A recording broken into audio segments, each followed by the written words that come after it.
Well, Senator Santorum, had you not lost for re-election in 2006, you would have been in Washington even longer than you were. It would have been 21 years, so you've got a long Washington record. How do you address this question? Why shouldn't Governor Romney be the nominee? What is disqualifying in your judgment? Well, if his record was so great as governor of Massachusetts, why didn't you run for re-election? I mean, if you didn't want to even stand before the people of Massachusetts and run on your record, if it was that great, why did you bail out?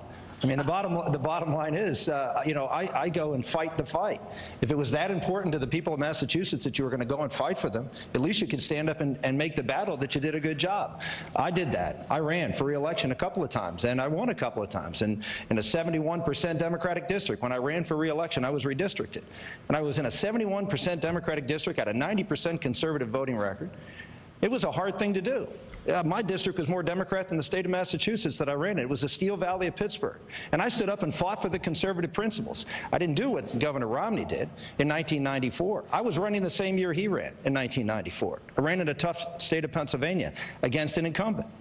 Governor Romney lost by almost 20 points. Why? Because at the end of that campaign, he wouldn't stand up for conservative principles. He ran from Ronald Reagan. And he said he was going to be to the left of Ted Kennedy on gay rights, on abortion, a whole host of other issues. We want someone when the time gets tough, and it will in this election. We want someone who's going to stand up and fight for the conservative principles, not bail out and not run to the left of Ted Kennedy. But you did say when you endorsed him 4 years ago, just those words, that he would stand up for conservative principles, Senator. Vis-a-vis John McCain. Vis-a-vis John McCain. Governor, your response. Well, a lot of things that were inaccurate in that, and I'm not going to go through them one by one, but I can tell you this. I think it's unusual and perhaps understandable that people who spend their life in politics imagine that if you get in politics, that's all you want to do. That if you've been elected to something, well, you want to get reelected and reelected. I went to Massachusetts to make a difference. I didn't go there to begin a political career running time and time again. I made a difference. I put in place the things I wanted to do. I listed out the accomplishments we wanted to pursue in our administration. There were 100 things we wanted to do. Those things I pursued aggressively. Some we won, some we didn't. Run again? That would be about me. I was trying to help get the state in as best shape as I possibly could. Left the world of politics, went back into business. Now I have the opportunity, I believe, to use the experience I have.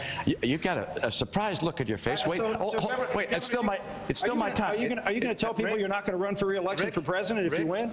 Rick, it's still my time. I'm just asking. Okay. Well, go ahead. Governor Romney, take 30 seconds there. Yeah. What I'm going to tell you is, this for me, politics is not a career. For me, my career was being in business and starting a business and making it successful. My life's passion has been my family, my faith, and my country. I believe by virtue of the experiences I've had that I'm in a good position to make a contribution to Washington. I long for a day when instead of having people who go to Washington for 20 and 30 years who get elected and then when they lose office, they stay there and make money as lobbyists or connecting to businesses. I think it stinks. I think we ought to have people go to Washington and serve Washington and serve as the people of their nation and go home. I'd like to see term limits in Washington. So one term. And so, as the President of the United States, if I'm elected, of course I'll fight for a second term. Speaker Gingrich, there's a lot of work to be done. Take 30 seconds here to get it. Mitt, I realize the red light doesn't mean anything to you because you're the front runner.